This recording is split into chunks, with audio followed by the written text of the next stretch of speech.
Okay, I have the great honor this evening of introducing two of my very favorite poets. Arleen Paré is the author of 9 collections of poetry, including Paper Trail, which was nominated for the Dorothy Livesay Prize and won the Victoria Butler Book Prize, Lake of Two Mountains, which won a CBC Bookie Prize and the Governor General's Award. He Leaves His Face in the Funeral Car, which I think just should get an award for the title. This was nominated for the Victoria Butler Book Prize. The Girls with Stone Faces won the American Golden Crown Award for Poetry, and Arleen's recent chapbook, Last, won the bpNichol Award, which is a very coveted chapbook award. The collection we're celebrating tonight is Absence of Wings, and I can't wait. Please welcome Arleen.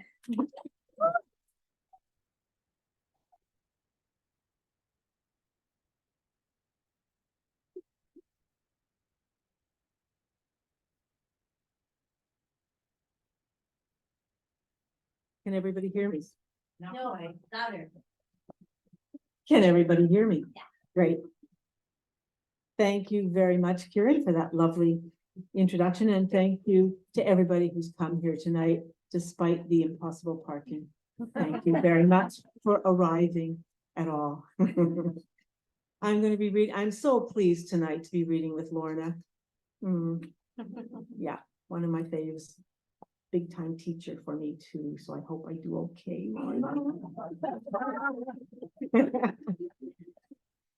Yeah, and also goodbye to Zoe, whom she really, you have made this place, and really it chokes me up just to see you going, but okay.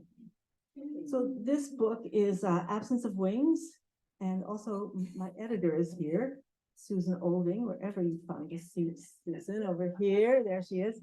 Thank you so much for making this fabulous book that it is. So this book is a heartfelt book for me, and I'm going to read, it's not really just poetry, it's, I guess, poetic prose, because there isn't really a poem in it. So I won't be reading poem by poem. Oh, first I want to say hello to my sister out there. She's in Zoomland. Hi, sister. And my sister is really important in this book because a lot of it is about her.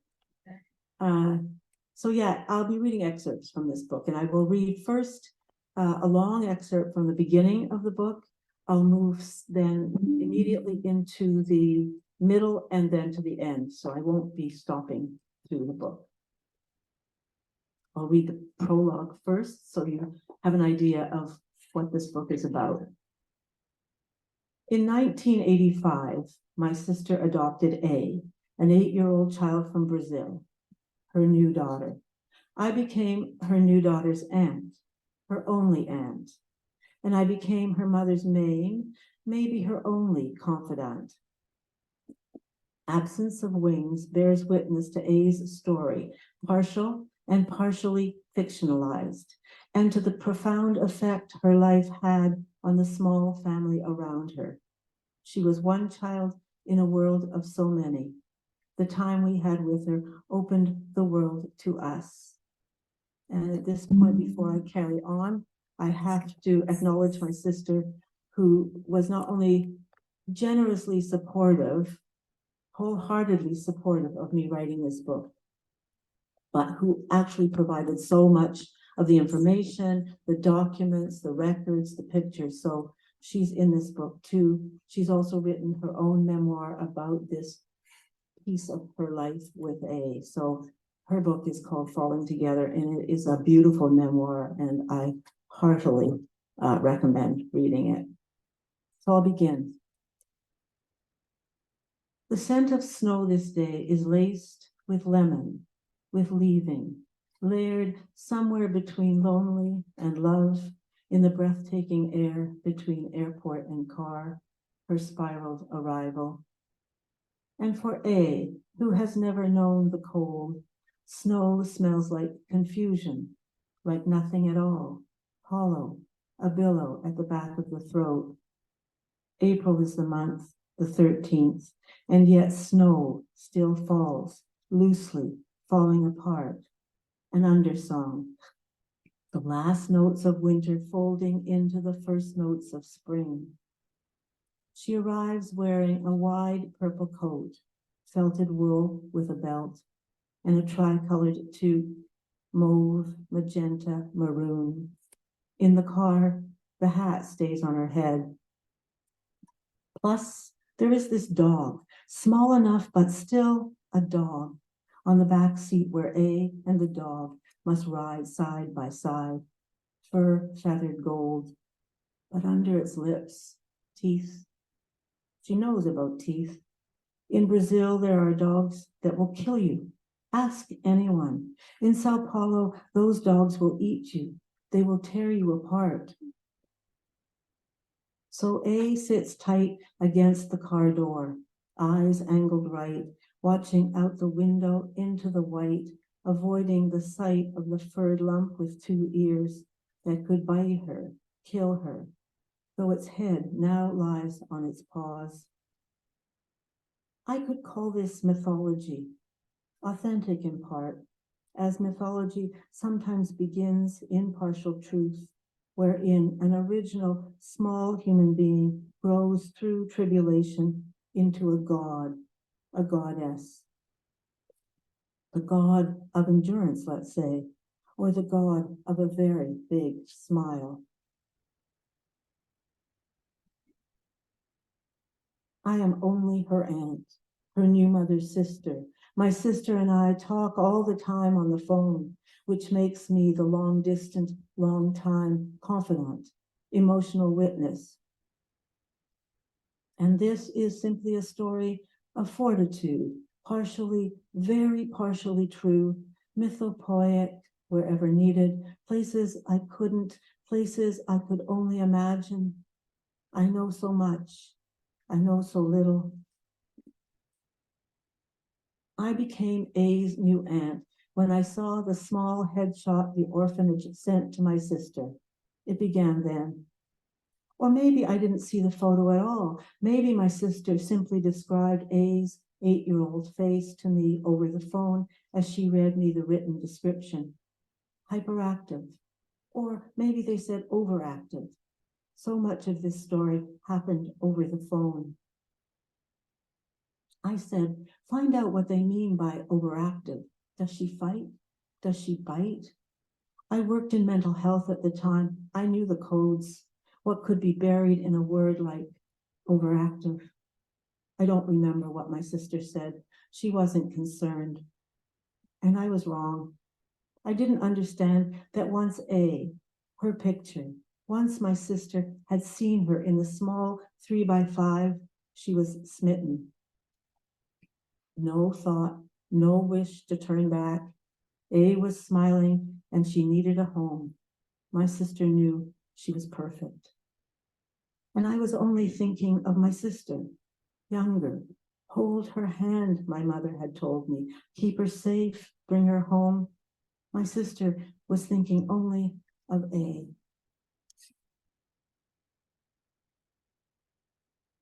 My sister returned from Brazil the 13th of April, and here on the West Coast, the day is blue and filled with pink blossoms, and with the news that my sister, my younger sister, has returned to Ottawa with her new 8-year-old daughter, safe. When I was 5, my mother would tell me to take my sister's hand, that tiny 5-fingered star. When we cross Lakeshore Boulevard, hold her hand, my mother would say. And when she played on the street with older children, when she cried, when she'd fight, she was only 3. Bring her home, my mother would tell me. Keep her safe, hold her hand, bring her home. I visit her on April 29th, West Coast to East, to celebrate this blessed arrival. Gold, frankincense, myrrh. Her new mother sits in the car directly in front, mid-April, and the snow sugar light, the wind whining its own undertune, lifts the pale stuff in dizzying spins, a loose form of free, fluttering as if minuscule birds. A is entering a phenomenal swirl, beginning again in this snow globe new world. Even jammed against the car door, A is jumped up. She's speedy, never unmoving. Inside her heart, she is restless. She can't stop. The Rideau Canal rides by in the form of a narrow ice floor. In those mid-80s, the canal froze over till spring. Skaters swept south and southwest, arm in arm, cantilevered into the weather, while some skated north or northeast with the push of the wind at their backs. Spring '85 arrived late, arrived first day of May. A few years ago, spring came early March, and a dog fell through the ice mid-canal.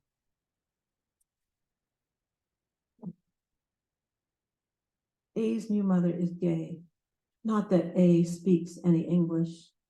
The new mother does not think of herself as middle class, nor did she ever intend to give birth. And never before this week has A been in a car, nor inside a plane with two silver wings in a cloud-jumbled sky. Never before has she secured a new mother, never been seated this close to a dog, never been on a two-wheeler BMX bike, nor slept in a bed in a room by herself. Although inside the orphanage, inside the locked closet, there, behind the locked closet door, darkness. Sometimes there in the dark, she was made to sleep by herself on the floor. Now she is eating orange cheese from a clear plastic bag. The dog sleeps. They slip through the white city on their way home to the new mother's house. It could be twilight on Mars. Oh, Sao Paulo Orfanato, Catholic and ribbon with crosses of silver, white wimples, black beads, wide-skirted nuns. Do you miss little A's capricious spirit, capacious, spacious as those double wide halls? What is the word for running when there's no place to go? Do you regret the excessive restraints, rue the hubris BS to keep her in check? What rules applied to her and not to the others? What castigations? Husha, oh Husha, who has not fallen down? These are the days they will have, the years of A and her new mother together, iridescent, incandescent, luminescent, halcyon days, as if they could ever be cleaved. Now we're moving on beyond a number of years. The scent of snow this night still smells something like lemons, clotted maybe with car fumes, hot oil, pepperoni, the old pizza parlor there on the corner. Midnight or half past midnight, A's pretty sure, midwinter, but ever since she lost her watch, or did she give it away? She's 33 years old, and she needs to be back at the facility for midnight curfew. Okay, she's late. Snow drumming down, cold as steel bullets, sharp symbols and stars, Bank Street already devoid. When her wheelchair, yes, she now uses a wheelchair. So much has happened, and winters are worst. Such a slow mode for A, who has always been fast. Suddenly, the wheels catch, become stuck, the wheels wedged, jammed in the middle of the ratted, razor-sharp ice. The frozen street hodgepodged, tire marked, footprinted with rime. The wheelchair battery now running low, midstream. The battery running out altogether. She's stuck in the middle, almost middle. A pickup honks as it swerves to the right, and her heart and the lights. When she remembers the new government policy, her mother told her, Hammerheart, that small drum inside, The new ministry directive directing wheelchair clients must obtain 3 estimates, 3 repair quotes before contacting the services of a wheelchair technician. She thinks of her mother. She always thinks of her mother.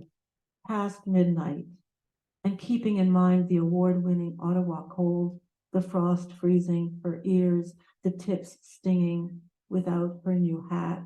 Where did her hat go? And her mitts, her cigarettes? Opening her coat, fishing inside the inner pocket, she finds only one. But where is her lighter? The traffic light shines red a half block away. She's under a street light. It's sodium haunt.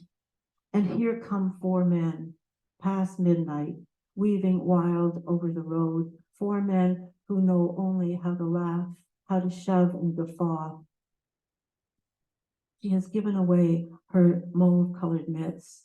Why, her mother will ask her, just because, and she's not in the mood to obtain the 3 requisite quotes. She has the number of only 1.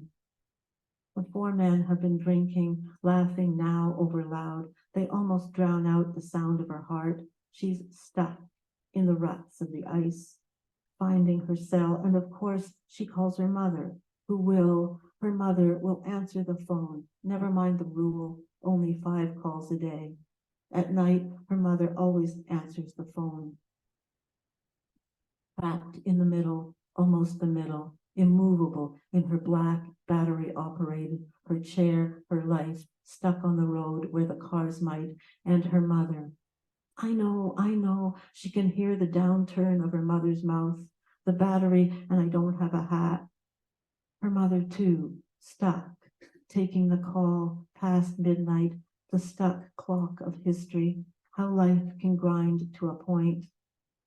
But the 4 men are slowing, stopping, are saying, do you want us to? And they carry her, tilting, listing a bit to the left in her unwieldy chair over the impossible ice, crunching onto the sidewalk, also slick, placing her down. And now she can laugh too, fear having masked, pent up, past. Wouldn't you? Her mother still on the phone saying, which corner? Where the old pizza parlor? You know the one. And can you bring me a pack of cigarettes and my lighter? I left my lighter on the hall table. Smiling, relieved when her mother arrives in the car. Maybe anger is almost like laughter. Maybe fear is almost like grief.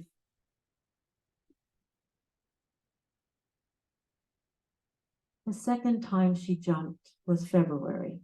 First time was mid-November. Those 2 short winter months, ice months and snow. All that year, all the days in between, the days following too, between sores and catheters and a crushed spine, half a lung. Like Gandhi, she gives things away, her wool hat, her fleece gloves, her scarf, a bracelet, a $5 bill, sometimes even her last cigarette. A can hear birds speak. Sometimes she sees them flitting in thickets, twitching from the side of her eye. Once I might have seen one myself. Did you see it? She asks me, and maybe I did. Sometimes she sings, a torch angel in a motorized chair, like Satchmo. What a wonderful world.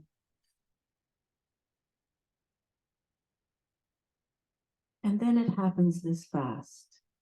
November 16th, 1 pill, a new pill on her long list of pills, causing her heart to pause, to stop.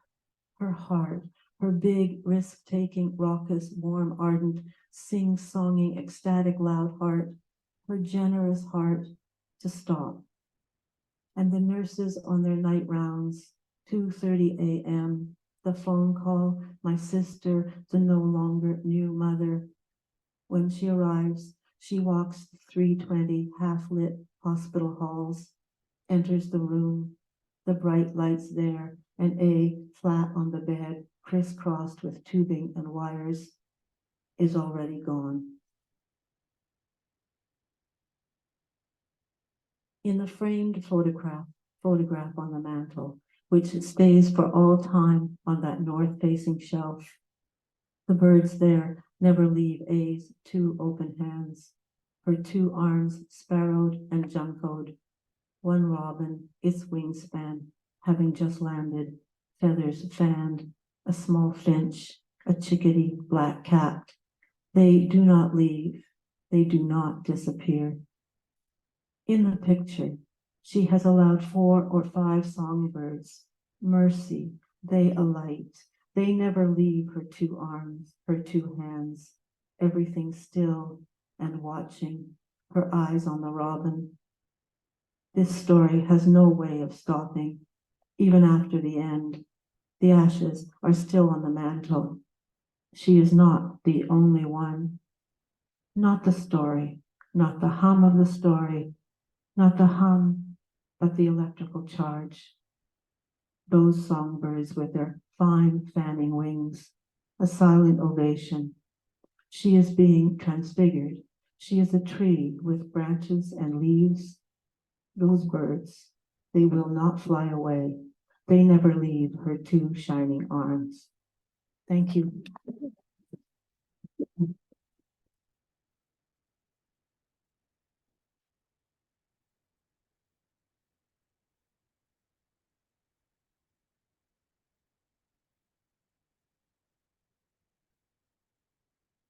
Wow, I was so caught up in that, I forgot I was having to get back up here.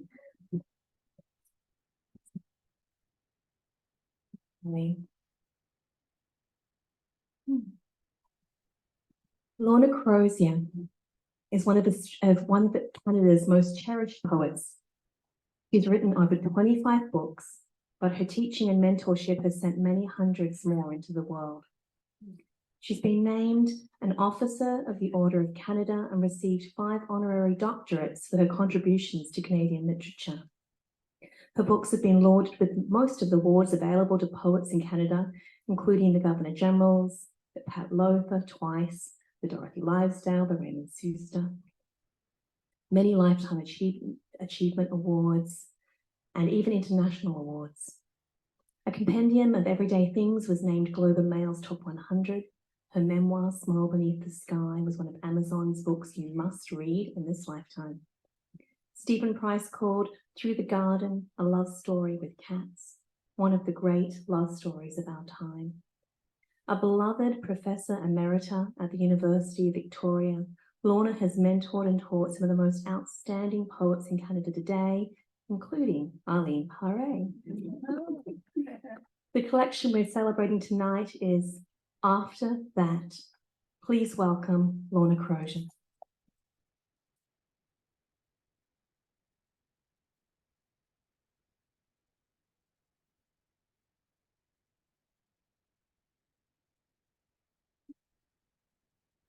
That was just spellbinding, Arleen. Just your words were magical.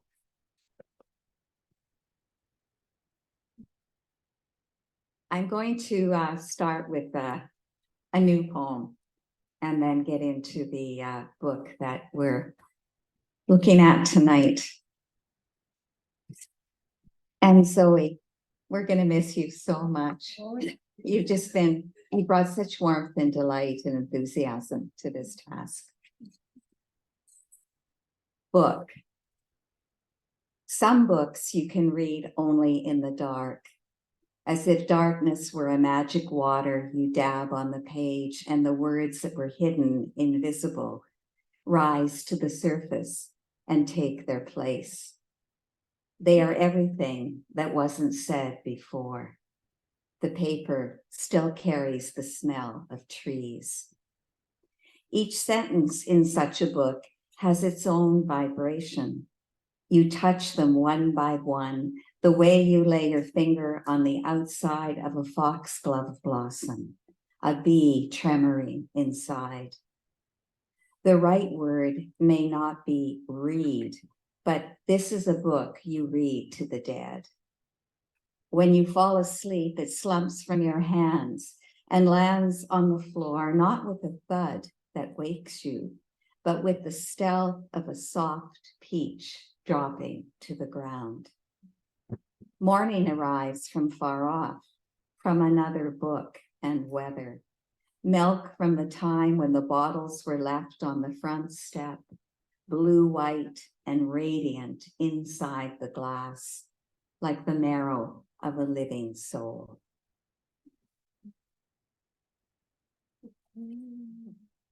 So Through the Garden, a love story with cats, I wrote when my partner of almost 40 years fell ill with an undiagnosed disease.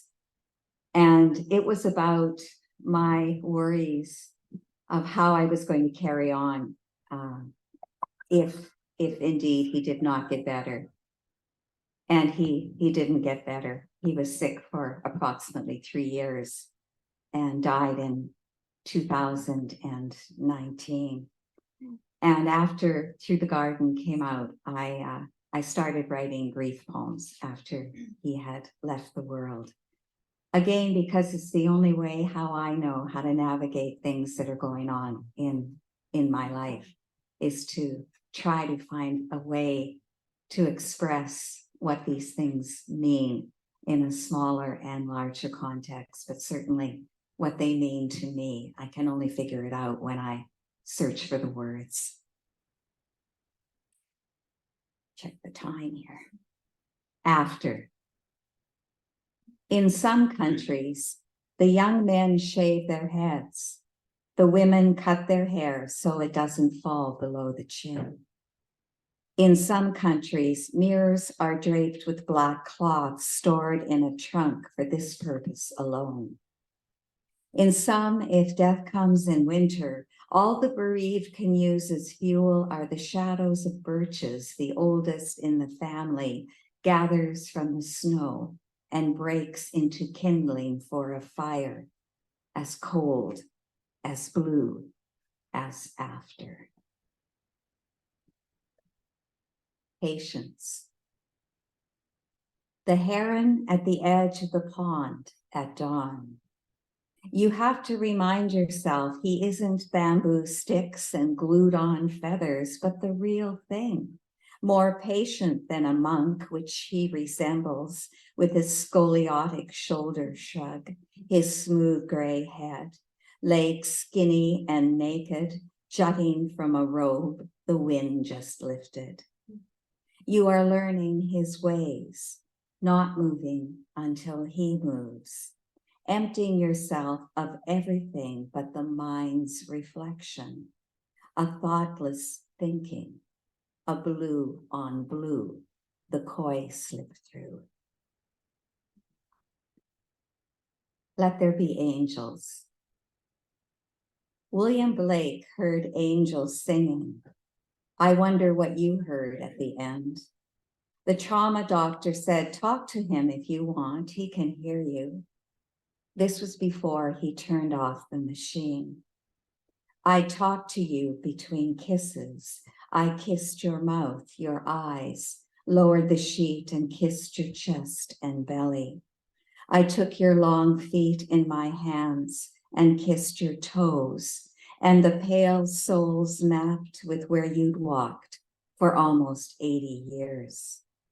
I took the palms of your hands and laid them on me, the last time they would touch me. I held each hand between mine the way I'd hold a broken bird. I talked. I didn't say anything that would surprise you, but my mouth was busy. Maybe you weren't pleased. Maybe you wanted more. In times that mattered, we always tried to say something the other didn't know. When I stopped saying your name. The words of the old calligrapher in Hangzhou, the ink he made from water and ground graphite blackening his tongue, where the brush strokes stop, the snow begins. Field of wheat. When someone departs, he must give his body to the field of wheat. He must toss his sweaters, his old boots, his felt slippers into the field of wheat. He must drive his truck into the field until it runs out of gas. He must hurl his cutlery, his dishes, his hammers and saws. He must toss his desk and all his books, even the volumes about gardening, into the field of wheat.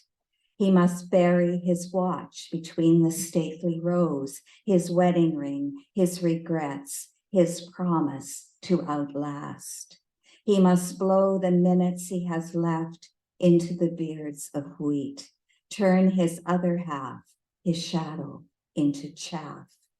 It will be lifted by the wind that loves the wheat, the wind that turns the field of wheat into a green and golden sea.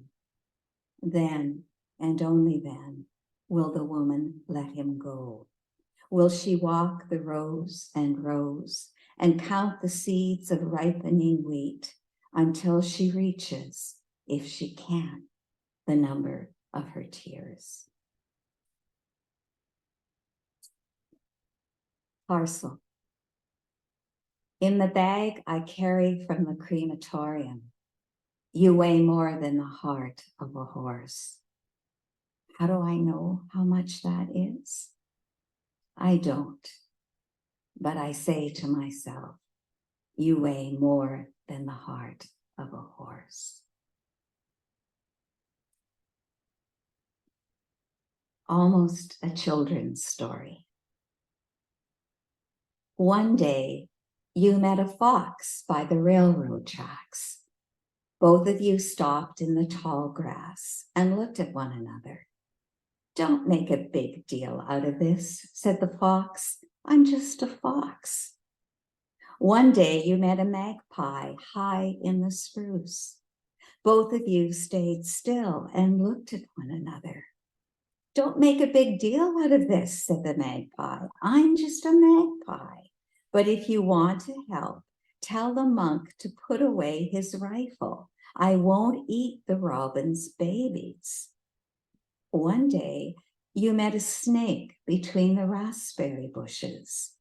Both of you froze and looked at one another. He'd been sipping the clear liquid around the mouths of the bottles, hidden in the woodpile, the ivy, the brambles. When he spoke, he slurred and hissed. It was hard for you to listen, but you're sure he didn't say, I'm just a snake. Did this mean he was someone else? It was a haunting, a visitation? Why is it the bad days come back and not the good?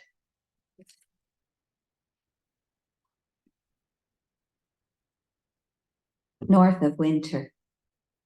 The dictionary word of the day is Ultima Thule, the land beyond the northernmost region on the maps. Is that where you are now? Your poems loved winter. Like the mad trapper, are you walking backwards, bone glasses over your eyes so you won't go blind? You were before you died, going blind, I mean, the straight lines on a grid wavering when you looked close. Macular degeneration, the doctor said, for which there is no cure. May I say, now that my words cannot disturb you, we were so careful near the end. You were dying, though I could not see it then. In Saskatchewan, we drove through countless storms, your hands tight on the wheel, snakes of snow slithering across the road, erasing the yellow line, joining ditch and lane. That was the start, perhaps, your eyes blizzarded. In this north of north where I can't go, your breaths come back and hangs in ice-flecked clouds as you walk backwards into snow, through narrow slits cut into bone. bone is all you see.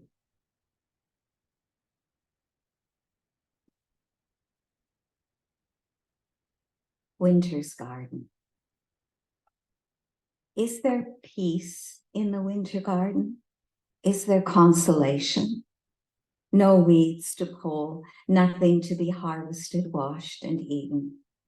The fish hang in the pond on strings gelatinous with cold. The moss sinks deep into itself. You too could go there, to that giving up, that bedding down. You are weary of who you are. You are lonely, like that tree, rachitic and bare. Like that box on a pole your husband built for bats, but no bat goes there.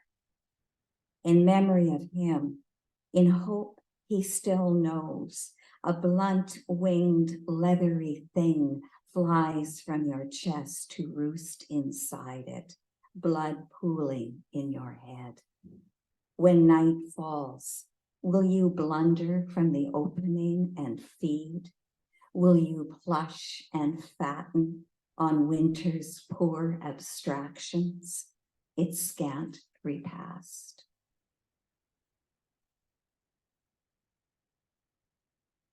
How did he die? He ended up at Okanagan Lake, fashioned a paper boat and pushed it from shore, a bracelet of baby teeth inside it. His mother came in spirit and carried him mightily away, small in her arms and blonde as he was as a child. She didn't smell of smoke and gin. We went together. He held a wounded gyre-falcon in his left hand. It screamed as its soul left its body. He could feel the lightness in his own chest. He died in his sleep. There were no excrescences. A dragonfly sat on his forehead, its sharp feet gripping his skin. We went together. It was a dream, and we both awakened. The 5 cats we'd loved for over 40 years, restless in our bed. One of us had to get up and feed them. One of us couldn't be dead. 3 a.m. Across the street in the high reach of the trees, was the wind playing a violin? Though mostly deaf, he turned his head toward what he heard as music. Listen, Lorna, listen. The last words he said.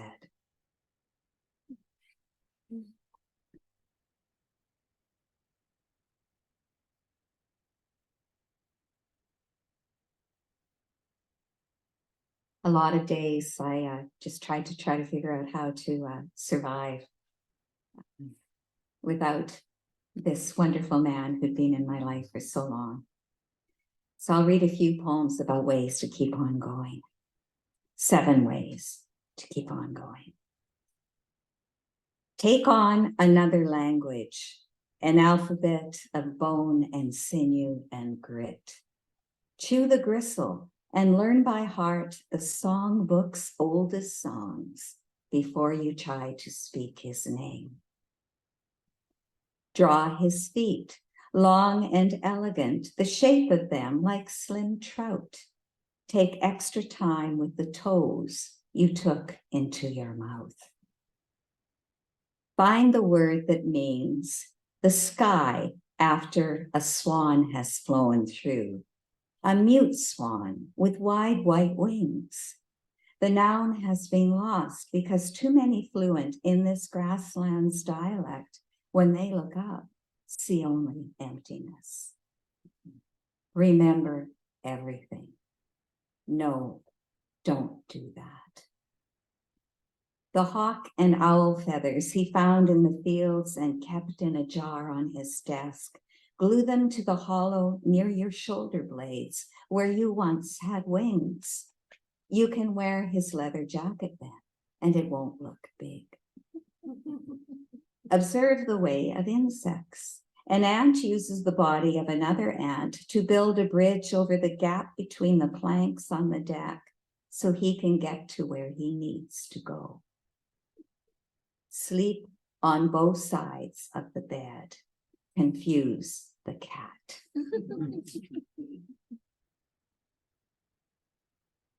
Four ways.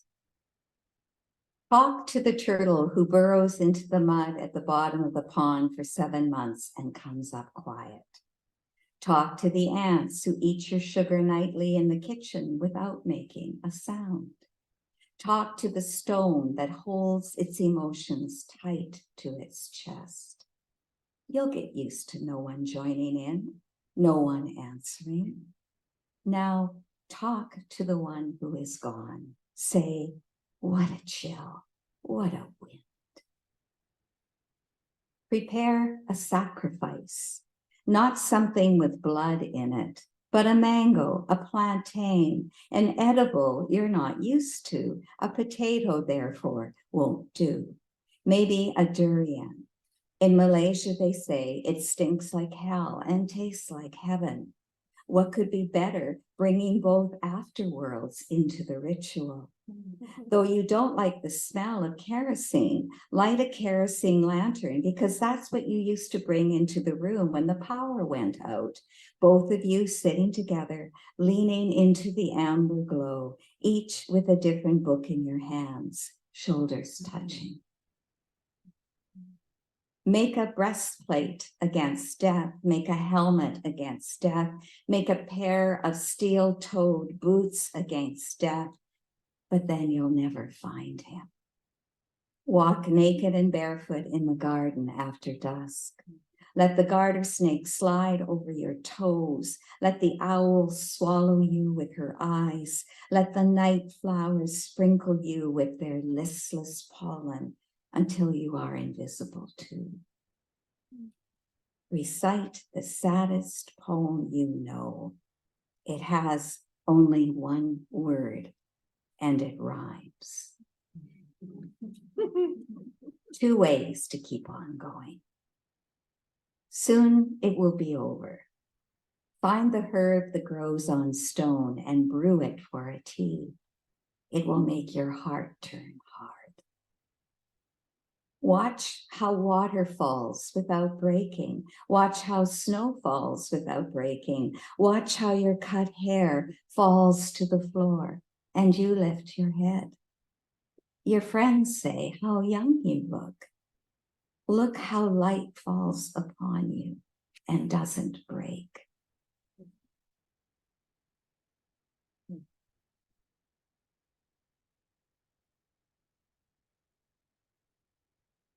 Fatter.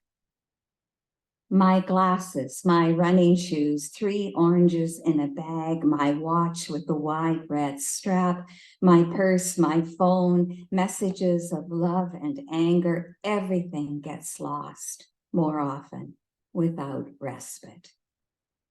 Is this because of the bigger loss? Who knew a windshield, that solid, impermeable thing, when it shatters, becomes 1,000 pellets of glass? This metaphor is not good enough, but you know what I mean. If you've been there, if you're still looking, you know what I mean.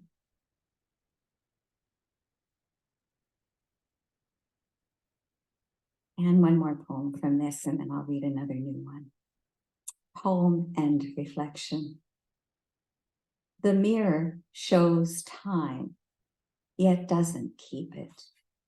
So must I live only the now in me, not the past, unhoured as I am from you.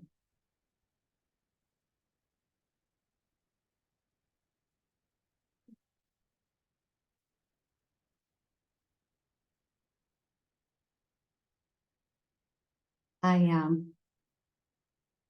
still miss Patrick every day, but the wonderful news is that I've fallen in love again with an artist, a painter named Tom O'Flanagan, and he moved in a year ago now. And he lost his wife of 46 years about 7 years ago. So we both feel it's miraculous that we can feel what we feel for one another. All the tricks. My husband welcomes my new man. He puts his arm around him, says, here's my favorite frying pan, the shovel I used to bury the cat, my Irish pipe she forgot with all the other stuff to give away. My husband welcomes my new man. He puts his arm around him, says this and that about my ways, what makes me weep, what satiates, what I once believed in. I try to be quiet. I sit with the dog and watch them. There's never been a dog in this house before. My husband doesn't mention it, and the dog acts as if there's nothing strange. Maybe he's used to ghosts. Maybe dogs see them all the time. Maybe my husband has been taking him for walks up the hills, deep into the trees, when my new man and I lie in bed together. That could be why the dog's so sleepy in the mornings and why he's turned into a beggar. My husband's shown him all the tricks. At the table, the dog licks my fingers with his big tongue when he wants a treat.